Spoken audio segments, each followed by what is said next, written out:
Hello दोस्तों, आज हम इस वीडियो में हल करने वाले हैं क्लास 10 की एक्सरसाइज 5.1, जिसका आज हम इस वीडियो में पहला सवाल हल करेंगे। तो आइए देखते हैं पहला सवाल क्या दिया हुआ है। यहाँ पर दिया हुआ है, निम्न स्थितियों में से किन स्थितियों में संबंध संख्याओं की सूची AP है और क्यों। तो यहाँ पर जो हमारा पहला सवाल दिया हुआ है, जैसे दिया हुआ प्रत्येक किलोमीटर के बाद का टैक्सी का किराया, जबकि प्रथम किलोमीटर के लिए किराया 15 रुपये है और प्रत्येक अतिरिक्त किलोमीटर के लिए किराया 8 रुपये है। यानी अगर आपको 1 किलोमीटर जाना है तो टैक्सी का किराया एक निश्चित है जो कि 15 रुपये है, परंतु अगर आप 1 किलोमीटर के अतिरिक्त कहीं पर जाएंगे, यानी कि 2 किलोमीटर या 3 किलोमीटर जाएंगे, तो क्या होगा, आप में 8 रुपये जुड़ते जाएंगे। अगर मान लिया आप यहाँ से यहाँ तक गए 1 किलोमीटर तो 15 रुपये होगा, फिर यहाँ से जब दूसरे किलोमीटर पर जाएंगे तो 15 में 8 और जुड़ जाएगा, तो 15 8 23 हो जाएगा। और जाएंगे तो 23 में और जुड़ जाएगा, फिर और जाएंगे फिर उसमें और जुड़ जाएगा। तो क्वेश्चन में बताएगा यही है कि अगर आप 1 किलोमीटर जाएंगे तो आपका जो किराया होगा वो 15 रुपये होगा, जबकि अगर अतिरिक्त किलोमीटर जाएंगे तो क्या किराया होगा, 8 रुपये जुड़ जाएंगे। तो यहाँ पर हम लिखेंगे हल। तो ये हल करते हैं, तो यहाँ लिखेंगे प्रथम किलोमीटर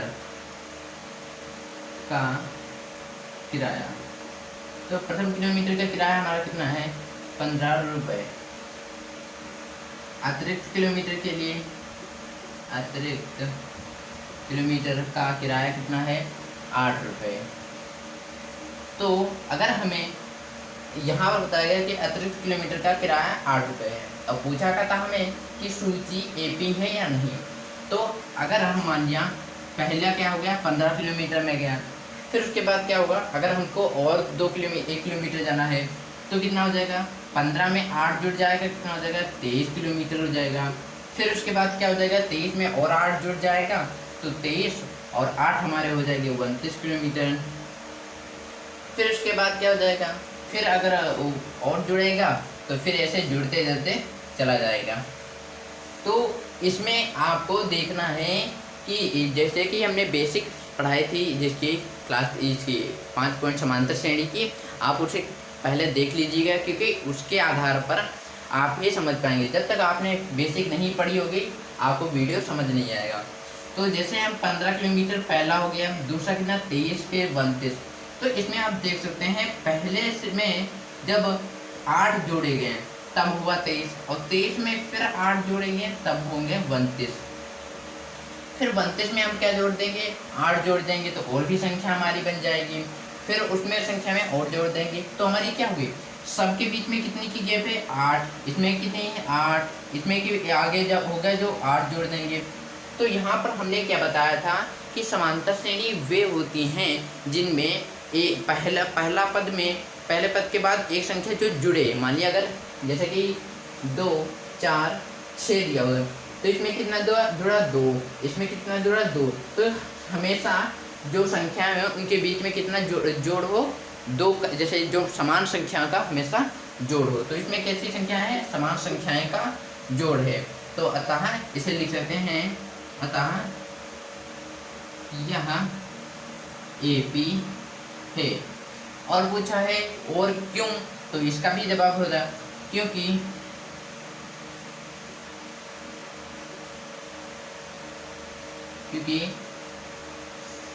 सभी पदों में 8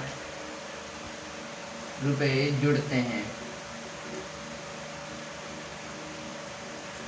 तो इस प्रकार आप लिख सकते हैं। इस प्रकार हमने पहला क्वेश्चन कंप्लीट कर लिया है। आइए दूसरे क्वेश्चन की ओर बढ़ते हैं।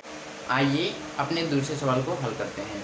जैसे कि सवाल में दिया हुआ है, किसी बेलन में उपस्थित हवा की मात्रा, यानी कि कोई हमारा एक बेलन है जो कि गोल कुछ इस प्रकार का होता है बेलन हमारा, इसमें हवा भरी हुई है, हवा की कुछ मात्रा है जो कि हमें बताई नहीं गई है। फिर उसके बाद बताया गया कि जबकि वायु निकालने वाला पंप, यानी कि कोई अगर वायु निकालने वाला पंप है, और बताया गया है प्रत्येक बार बेलन की शेष हवा का 1/4 भाग निकाल देता है।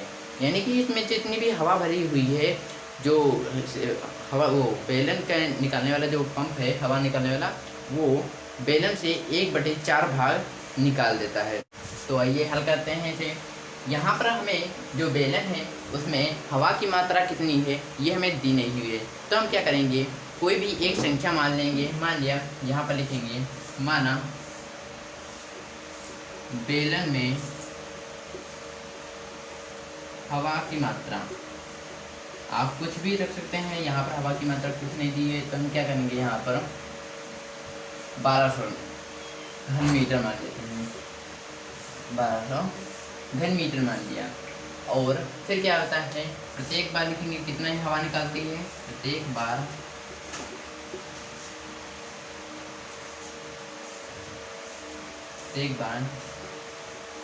निकलती हवा कितनी निकलती है, 1/4 भाग। तो प्रथम बार हमारी कितनी बार निकलेगी, प्रथम बार हवा निकलेगा, कितना निकलेगा, तो आपको क्या करना है, ये 1200 गुणे 1/4 कर देना है। तो यहाँ पर ये हो जाएगा, 1200 ऊपर जाएगा तो कुछ इस प्रकार का हो सकता है, सीधे लिख दीजिएगा 1200/4, 4 कम 4, 4 3 12, 0 0। तो हमारी यहाँ पर कितनी आई आंसर, यहाँ पर 300। यानी कि हमको कुछ इस प्रकार से लिख लेना है, 1200 यहाँ से 300 माइनस कर देना, जितना हमारा निकला बचा है उसको माइनस कर देना, क्योंकि ये 1/4 भाग कटेगा, तो यहाँ पर कितना बचेगा, सेकेंड बार हमारा 900 बच जाएगा। अब क्या करेंगे, इसी प्रकार 900 को निकालेंगे, तो यहाँ पर फिर बचेगा, ऐसे करना आपको, 900/4, 4 कम 4, 4 दूनी 8, 4 दूनी 8 और यहाँ 4 पंचे 20। यानी कि यहाँ पर कितना बचा, यहाँ 900 से हम 225 घटा देंगे, तो जब 900 से 225 घटाएंगे 675। तो आप देख सकते हैं इसमें से यहाँ पर कितना माइनस हुआ, माइनस के 300। ओके, तो हमारे 900 बचे। अब 900 से कितना माइनस हुआ आपकी बार, माइनस के 275, तब हमारे 675। इसी प्रकार आप हल करते चले जाएंगे। जो कि आप देख रहे हैं, हमने बताया था कि समांतर श्रेणी में इनके बीच का जो अंतर होता है, मान लिया 300 था, अगर यहाँ पर भी 300 निकला होता तो ये क्या होती, हमारी एक एपी होती, यानी कि समांतर श्रेणी। परंतु देख सकते हैं यहाँ पर एक बार क्या हुआ, 300 निकला और यहाँ पर एक बार 225 निकला है, क्योंकि इसमें एक जैसी हमारी मतलब कि बीच के गैप नहीं है, यानी तो यहाँ पर लिख सकते हैं, अतः एपी नहीं है। आप ये लिख सकते हैं, जो ये हमारे बीच के गैप होती है इनको समांतर कहते हैं, हमने बेसिक में बताया था। तो यहाँ पर सीधे आप लिख सकते हैं, इसलिए क्योंकि समांतर बराबर नहीं है। हम फिर से एक बार कहते हैं, आप बेसिक पहले देख लीजिएगा, हम डिस्क्रिप्शन में डाल दिए हैं, हमने लिंक है उसकी। और अब हल करेंगे अपना जो हमारा पहले का तीसरा सवाल। आइए अपने तीसरे क्वेश्चन को हल करते हैं। जैसे कि दिया हुआ है, प्रत्येक मीटर की खुदाई के बाद एक कुआं खोदने में आई लागत, यानी कि एक कुआं है जिसमें खुदाई की जाती है। जैसे कि ये हमारा कुआं है जो कि ज़मीन की, ये ज़मीन हमारा धरातल है और ये कुआं है। यहाँ बताया गया लागत, जबकि प्रथम मीटर, मानिए अगर पहला मीटर ये, दूसरा ये, तीसरा ये, चौथा ये, पाँचवा ये है, खुदाई की लागत 150 रुपये है। यानी अगर हमको यहाँ से यहाँ तक खोदना है तो 150 रुपये देने होंगे, अगर 1 मीटर कुआं खोदना गया। और बताया गया, और बाद में प्रत्येक खुदाई की लागत, अगर इसके अतिरिक्त यानी कि दूसरे मीटर पर आना होगा तो प्लस के 50 रुपये और देने पड़ेंगे। अगर फिर नीचे आना होगा तो प्लस के 50 रुपये फिर देने होंगे, फिर नीचे आना होगा फिर 50 रुपये, फिर नीचे आना 50 रुपये, ऐसे देते रहने होंगे। तो आपको ये नहीं दिख रहा, आपको दिख रहा होगा कि हम हर बार कितनी बढ़ती हुई है, 50 रुपये की, फिर 50 रुपये की, फिर 50 रुपये की, फिर। तो ये एक श्रेणी नहीं हो गई, ये एक श्रेणी नहीं होगी। तो हम इसे कैसे लिखेंगे, आइए देखते हैं। ये एक एपी है, यानी कि समांतर श्रेणी है। तो आइए हम हल करते हैं इसको। आपको ऐसे लिखना है, प्रथम मीटर की खुदाई लागत कितनी आती है हमारी है 150 रुपये। ओके, अतिरिक्त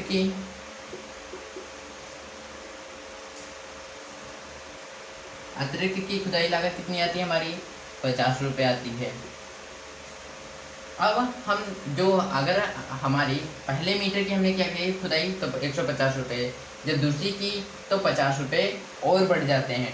तो यहाँ पर ऐसे लिख सकते हैं हम 150, फिर 50 जुड़ेंगे तो यहाँ पर कितने हो जाएंगे 200, फिर जब हम तीसरे में पहुँचेंगे तो क्या हो जाएंगे यहाँ 250 हो जाएगा, फिर चौथे में पहुँचेंगे तो 300 हो जाएगा। तो अब यहाँ पर आप देख रहे होंगे इनके बीच में कितने का गैप है 50 रुपये का, फिर 50 आया, फिर 50 आया, 50 आया, फिर ऐसे ऐसे आते चले जाएंगे। तो यहाँ पर सीधे ही आपको लिख देना है, कुछ भी नहीं लिखना है, लिखना है सीधे। अतः यह AP है क्योंकि इसमें प्रत्येक बार 50 रुपये की बढ़ोतरी होती है। तो यहाँ पर क्या होती है प्रत्येक बार क्या होती है 50 रुपये की बढ़ोतरी होती है। तो ये बहुत ही सिंपल इजी क्वेश्चन था। हमने हर बार जो हमारा क्यों पूछा था, क्यों होती क्यों का किस कारण AP है, हमने हर बार अलग अलग लिखा है। ये नहीं होता है कि केवल जो हमने लिखा वही आप लिखिए, आपकी मर्जी हो कुछ भी लिखिए, पर आपका आंसर सही होना चाहिए। तो आइए हमारा तीसरा क्वेश्चन कंप्लीट हो गया और अपने चौथे क्वेश्चन की ओर बढ़ते हैं।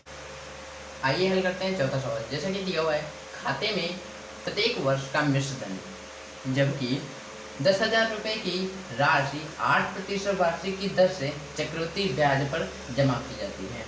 तो चक्रवृद्धि ब्याज आपने जो क्लास 10 जो कि कक्षा 8 की विषय में बहुत ही लगाया होगा, क्योंकि उसमें सबसे ज़्यादा चक्रवृद्धि ब्याज आता है। अगर आपने लगाया होगा तो आप ये सवाल को बहुत ही अच्छे तरीके से लगा सकते हैं।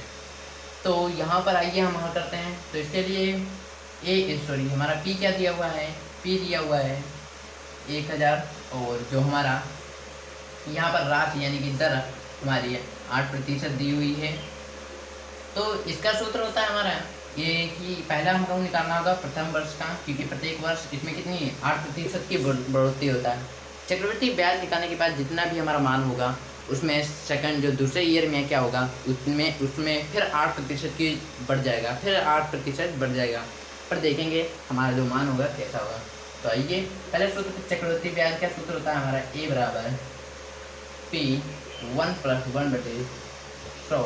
और ये आइए अपने मानों को रख देते हैं। तो A बराबर P हमारा कितना दिया हुआ है 1000, सॉरी यहाँ पर 10,000 दिया हुआ है, 10,000 1 + 1/100, सॉरी यहाँ पर हमारा R था, हमने दिया यहाँ R हमारा कितना है, R दिया हुआ है 8%, और N हमारा कितना है 1 वर्ष, क्योंकि प्रथम वर्ष का हम निकाल रहे हैं। तो यहाँ पर ये हो जाएगा A बराबर 10,000, आइए पहले काट देते हैं। तो यहाँ पर हो जाएगा 4 दूनी 8, 4 दूनी 8, 4 पंचे 20, यहाँ पर कितना आया 25। तो यहाँ 25 का लासा लेंगे तो ये हो जाएगा 25 से कम 25, और 25 और 2 हो जाएगा 27। तो यानी कि हम सिंपल लिख सकते हैं 27/25। इस प्रकार लिखते हैं। 1 है, 1 का कोई मान तो नहीं होता क्योंकि 1 की गुणा 1 के साथ होगी, तो ये हो जाएगा। अब क्या करेंगे यहाँ पर इसकी ये काट देंगे तो 25 से कम 25, 25 चौको 100, और ये 400 आए। तो ये बराबर हमारा कितना आया, ये आया 400 गुणे 27। अब क्या करेंगे 400 की और 27 की गुणा कराने पर हमारा प्राप्त होगा 1 बराबर 1800। यानी कि अगर हम प्रथम वर्ष का करते हैं तो हमें इतना प्राप्त होता है। अब क्या करेंगे इसी प्रकार हम करते चले जाएंगे दूसरे ईयर का, थर्ड ईयर का, फिर फोर्थ ईयर का। ऐसे करेंगे तो हमारे पास कुछ और भी मान आते चले जाएंगे। आपको लिखना है इसी प्रकार चक्रवृद्धि ब्याज करने पर, क्योंकि हमने एक बार कर लिया है, आपको करना हो तो कर लीजिए, दूसरी बार तीसरी बार करना हो कि यहाँ पर एक लगा है, फिर सेकंड में 2 बार लगाना है, फिर 3, फिर 4, फिर आपको ऐसे लगाते चले जाना है। तो पहले में हमारा आया 1800, दूसरे में हमारा मान आएगा 1164, तीसरे में हमारा मान आएगा 0.2। तो आप देख सकते हैं इनमें जब हमारा कितना मिला तो 1164 मिले, और 1164 कितना मिला कि हमारा 1198 मिला। आप देख सकते हैं अगर हमें 10,800 में क्या करें 264 जोड़ेंगे तो हमें 11,064 बचेगा होगा। अगर हम क्या करेंगे 88.12 जोड़ेंगे तो इसमें फिर इतना आएगा। क्योंकि देख सकते हैं इनके बीच के जो डिस्टेंस है यानी कि समान सम बराबर नहीं है, तो यहाँ पर सीधे ही आप लिख देना इसके नीचे, अतः यह AP नहीं है क्योंकि इसमें समांतर बराबर नहीं है। आपको केवल इतना लिखना है और आप क्वेश्चन ये कंप्लीट होगा। तो पहले के हमने जो कंप्लीट टोटल कर लिए हैं, और नेक्स्ट वीडियो में आपको दूसरा जो हमारा क्वेश्चन है उसकी वीडियो